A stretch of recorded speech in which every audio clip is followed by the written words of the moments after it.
A potent storm is just getting started in the central and eastern United States, and it will last through Halloween as a strong front will be associated, and that will bring the chance for some severe weather. This video has all the details on that front, the associated severe weather, and the crazy temperatures coming with it, plus a look at the active weather that will continue in the weeks ahead. One Nation Weather. Thank you so much for taking time out of your day to tune into this video. I want to start out this one by taking a look at the future radar using the GFS model, and I'm going to really hone in on that storm that is coming in the next few days here, but also overview what is on the way with that active pattern a little bit further down the line. Everything that I go through in this overview right now, though, will be explored a little deeper as we go throughout the rest of the video, but let's start out by taking a look at what is on the way here as we go into our Wednesday, October 30th of 2024 into the afternoon and evening hours. As I film this late on our Tuesday, the Wednesday forecast is really being locked in, and it looks like it will include a front and some associated severe weather here, particularly for places like Iowa, Nebraska, into Kansas, western Missouri, even back down into Oklahoma, western Arkansas, and northern Texas. Most states that you see some precipitation on into our Wednesday having at least some level of a chance of severe weather, as well above average temperatures are going to be supporting that front as it's going to be making its way east in the coming days. Here we go out of our Wednesday into our Wednesday night and then into our early Thursday. You can see those storms pushing out of the plains and making their way more towards parts of the Mississippi Valley as well as the Midwest. This comes as the low pressure system driving the front will pivot on up there towards places like Wisconsin and Michigan, so into the upper Great Lakes region. First of all, I want you to notice that it will be a very active, not necessarily severe weather type coming in here as we go into our Thursday morning, but definitely some stronger storms, some gustier winds, and at the minimum some heavy rain from places like Illinois and Indiana back down to northeast Texas for that Thursday morning drive if you have that going on.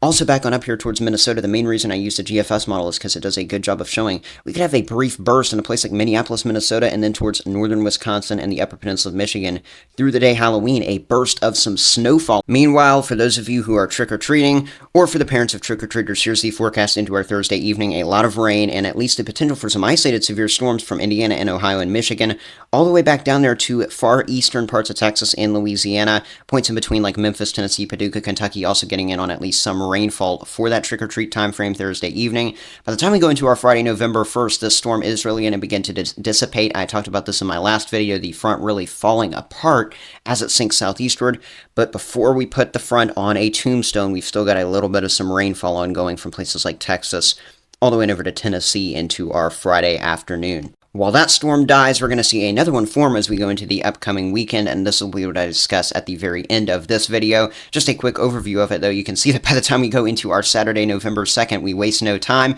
Just a few days after we've had a lot of heavy rain and some storms in the central plains, we get yet another round of similar activity push on up through these same zones. The difference with this storm is that it's going to take a little bit more time to move east, and that could increase the flooding threat, and we could still also see some severe weather out of this activity. Look at how many storms the GFS model has cycling over and over again. I wouldn't be tracking all these storms if it weren't for the awesome weather model maps that I use from the Weather Bell Company. Make sure you're checking out their free trial link down below real quick in the description of this video if you're interested in getting the maps for yourself. Also, one other quick reminder before getting back into the content of this video and discussing severe weather, I deliver consistent, accurate, and educational forecasts right here on the channel, and if you want more of them, hit that subscribe button for free on YouTube down below. Now getting into the important part of this discussion, and that involves the severe weather that we're going to see in the next mainly 48 to 60 hours across the country, Wednesday through about our Thursday night time frame before the storm dies off. The mid-level jet stream about 15 to 20,000 feet on up into the atmosphere does a great job of showing us this trough or dig in the jet stream that we're going to see into the central U.S. If you've been watching my channel for a little while, or have even just seen a few videos that involve severe weather as a topic, you know that I always say the southeastern side of these mid-level jet stream energy pieces or troughs, that's where you tend to have the best chance for severe weather, and in this case, that's exactly what's going to occur.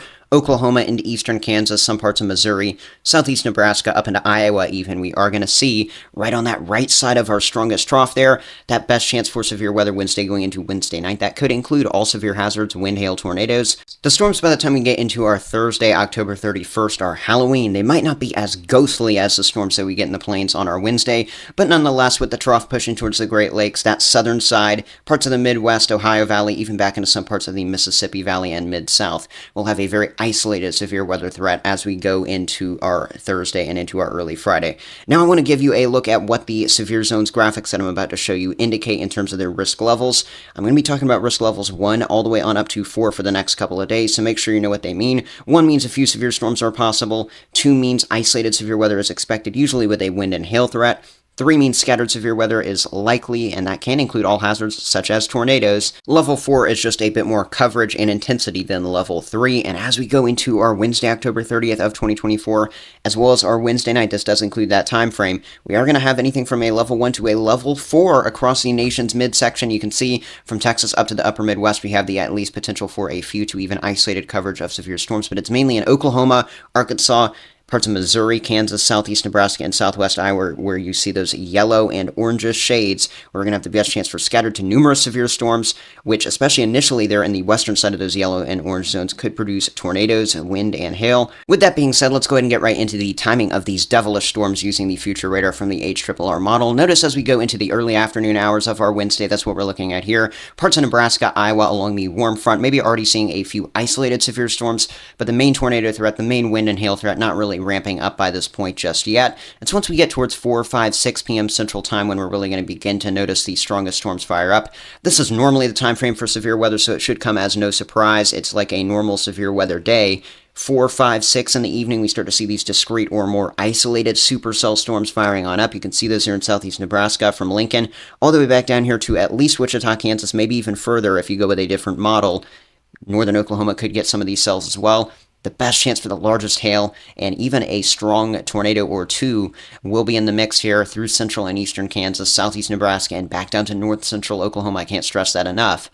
That's the time frame into the early evening hours of our Wednesday for those storms. Eventually, we're going to see a lot of lines ongoing by the time we go into our later part of the evening on our Wednesday by 7, 8, 9 o'clock, and even beyond that point. Notice from Wisconsin all the way back down to at least central Oklahoma and even northern Texas possibly, we have this really long line literally representing our cold front stretching through the nation's midsection. Gusty winds by the time we get into our early Thursday. That will be the main threat as this line pushes east into places like southeast Iowa, central Missouri, back through east central parts of Oklahoma and into western Arkansas. Obviously, make sure that you're staying true to your local National Weather Service and going to weather.gov to get all your latest information for your local community specifically. But don't think that I would leave Halloween out of all the days, right, for my severe risk zone graphics. Here we go into our Halloween day and even including the Halloween night time frame. I think most of these storms will occur during the day, though. From particularly Indiana and Michigan all the way back down to northeast and eastern parts of Texas there, we will have an isolated all-hazards threat. Yes, maybe even a couple of tornadoes on Halloween, so be on the lookout for that. Also, I do want to cover the potential for flooding that we're going to get out of this storm here using the total precipitation graphic being projected by the Weather Prediction Center. Now, flooding is not going to be a big concern out of this storm because of how dry most of the country has been lately. This is really coming as a benefit to most communities, but where especially you get that warm front and that heavier rain as the low tracks through places like Iowa, up to Wisconsin, even back towards parts of Nebraska and northeast Kansas. That swath where you see those oranges and reds there, that's where we'll have the best chance for widespread 2 to 4 inches of rain and even a few local spots, getting closer to 5 to 6. So be on the lookout for some at least isolated to maybe even scattered flooding and at the minimum ponding in those locations. Also, one other aspect of this front before I talk about the temperatures, the wind gusts that we're going to see and non-storm related. It's just going to be a breezy day in general as we go into our Wednesday from Texas all the way up to Wisconsin and Michigan. 30, 35, 40 mile per hour wind gusts. Make sure you have those loose outdoor objects tied down if possible. There also could be a couple of tree branches on the smaller side coming down at the minimum on our Wednesday afternoon out of these gusts as well. Then here we go through our Wednesday night into our Thursday. Some gustier winds, maybe even upwards of 40 miles per hour in a place like Illinois, and a lot of the upper Midwest and Great Lakes seeing those gustier winds on the spooky side as you feel that breeze blowing through while you maybe trick or treat on our Thursday evening if it's not raining up there. Be on the lookout for that gusty wind. Be on the lookout for those isolated tornadoes. Just be mindful of the weather that we could see on Thursday as well. Here we go, taking a look at the temperature setup now as we talk about the temperature swings out of this front. As we go into our Wednesday, this will also be very similar. Thursday, crazy temperature anomalies, 10, 15, 20, even 25 degree above average air pushing through a lot of the east.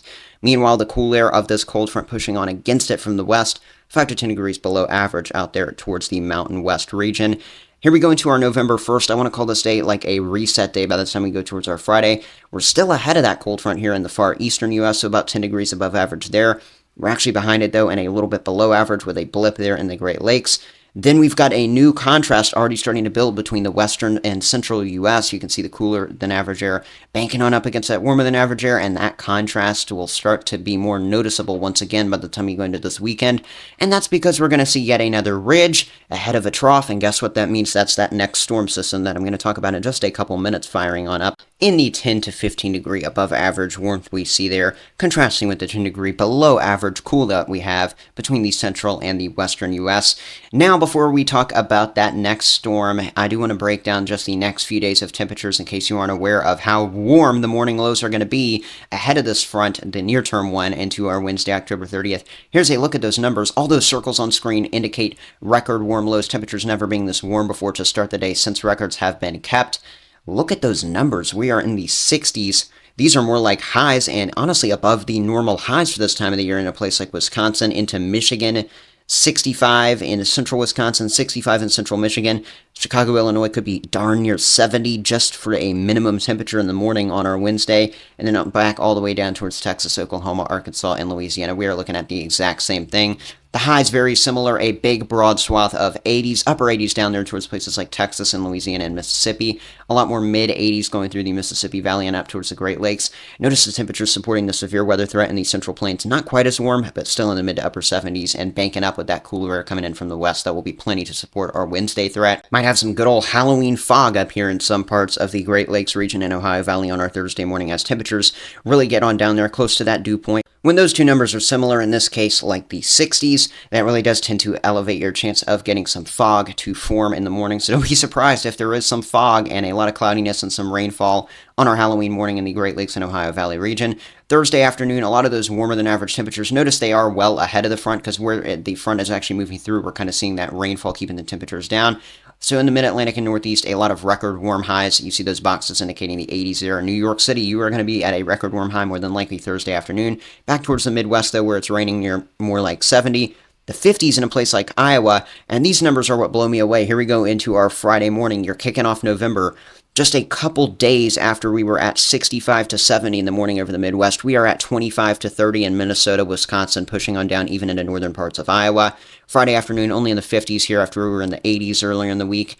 The 80s still hanging on, though, ahead of this front.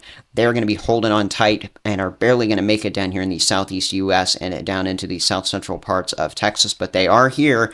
And the 80s are actually going to build back north by the time we go towards Saturday and Sunday, because remember those temperature anomaly graphics I showed you earlier. The next storm is just going to pull these south winds back into the picture, and we're just going to have yet another ridge and a trough kind of interacting. And here we go. That's going to bring active weather. These ensemble members are going to do a great job of showing you where the grays turn to greens and blues, especially where you see the greens and blues. That's where we're having the best chance for precipitation, and these ensemble guidance members that are being averaged out here really have the consensus on that into the future. By the time we go into our Sunday, November 3rd in the morning, look at that, we're going to see a time change from Saturday night going into Sunday.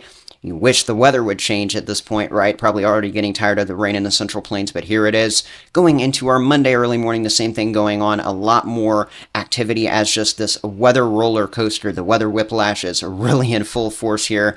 Makes sense for the middle of fall, though, from Texas all the way up towards places like Wisconsin and Michigan. I feel like I've said that exact same thing, from Texas all the way up to Wisconsin and Michigan. I've said that like 3 times in this video. We're going to have all this action going on into the early part of next week. And do not be surprised if we start to see yet another severe weather threat kick up, especially on the southern end of this front, if it does eventually form. Might take a couple of days for the atmosphere to get primed back up, but definitely by the time we get towards, say, Monday or Tuesday at the very latest, if it doesn't already happen by this weekend, we could have some stronger storms as a front like this develops. The model's already in high agreement that from Texas all the way up to Michigan, we will have more storms, and this will be a day-by-day threat from Sunday going into Monday to Tuesday for at least the rainfall here. I would definitely be on the lookout for especially the flooding risk to go up as a result of this, because even in places that have had drought recently, getting a bunch of rain at once, upwards of 3, 4, 5 inches all of a sudden can cause some big problems. And then there that front goes fizzling out before finishing its move east. Is this the same front just a week later? This is weird. I'll be covering that, of course, in my next forecast video once we're behind this Halloween storm. I might film my next video on Halloween. I might do it Friday. I might do it Saturday. We'll see what happens. But I've got you covered for those next few days and beyond, really, out of this video. So I hope you found it very useful. If so, leave a subscribe down below. Turn on those notifications. I'll catch you in the next update.